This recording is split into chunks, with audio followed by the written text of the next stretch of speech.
Hello everyone. Our today's topic is production function. So before getting into the details of the concept of production function, let us know what is production first. So generally people feel creation of any new good as production.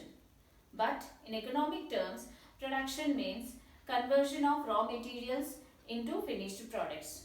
Or in other words, we can say transformation of raw materials into finished products can be considered as production. What are these raw materials? Raw materials are nothing but the inputs which are used by the firm to produce various goods and services. And what are finished products? They are the outputs which are sold by the firm in the market. So in simple terms, the concept of production function can be defined as the technical relationship between physical inputs and physical outputs. So what are these physical inputs here? Physical inputs are nothing but factors of production, which are classified into various types having their own characteristic features. So what are these factors of production? The first and foremost important factor of production what we have is land, which is denoted as N. And the land is the free gift of nature, which not only includes the topmost layer of the soil, but also includes the forest, minerals, water, environment, etc. as a factor of production. And the other factor of production we have is labor, denoted as L. So in general, labor means physical activity rendered by a worker. But in economic terms, as a factor of production, labor is not only limited to the physical activity rendered, it also includes the services rendered by all of us in the society. All the people who are rendering physical activities as well as rendering services is considered as labor. And the other factor is capital, denoted as K. So capital is not only restricted to money, because most of the people feel capital as money. So it is not only restricted to money, it also includes the building which is used for manufacturing purpose, machineries, raw materials, equipments are also considered as capital as a factor of production in economics. And the next factor what we have is state of technology, which is classified into two types, that is labor intensive technology and capital intensive technology. Apart from this, the most important factor of production is organization, which is also called as an organizer or an entrepreneur. So here organizer is considered as one of the most important factor of production, because he is the one who coordinates the rest of the factors of production to produce various goods and services with his innovative quality and by taking risk.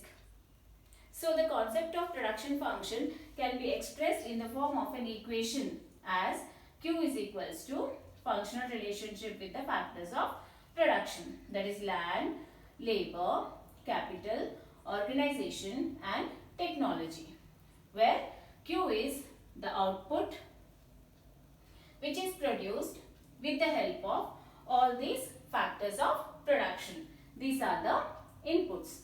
So factors of production are inputs and Q is the output. So there is a technical relationship with the physical inputs and the physical output, which is called as production function. So here one thing we must note here, that is inputs are independent variables. All the inputs are independent variables. They are independent of each other. And by coordinating all these factors of production, output is produced. So to produce any one particular commodity, all the factors of production are needed. So here output is a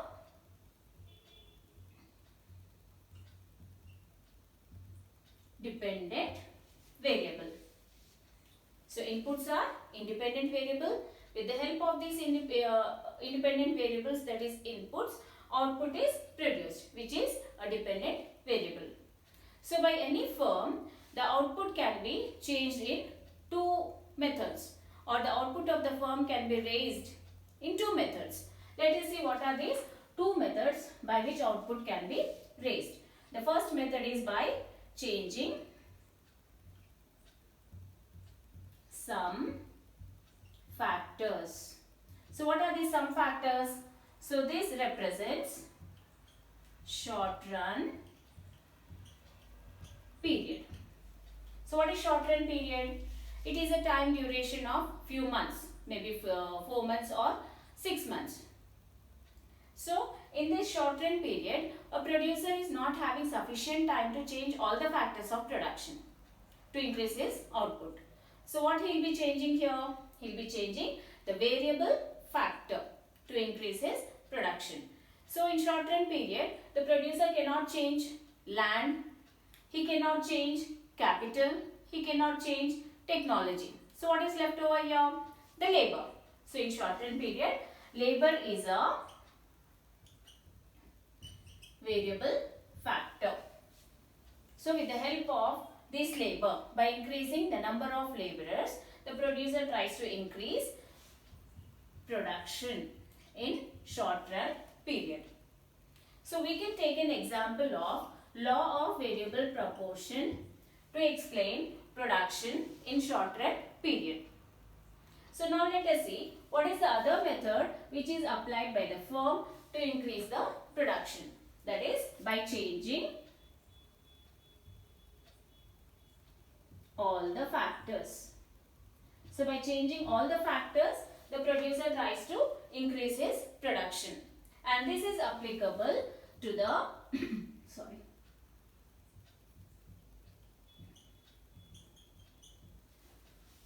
long run period. So long run period is a duration of 1 year or more than 1 year, where the producer tries to increase his production by changing all the factors of production. So in long run period, all the factors of production are variable factors, because the producer is having ample of time, sufficient time to change the factors of production and increase the output.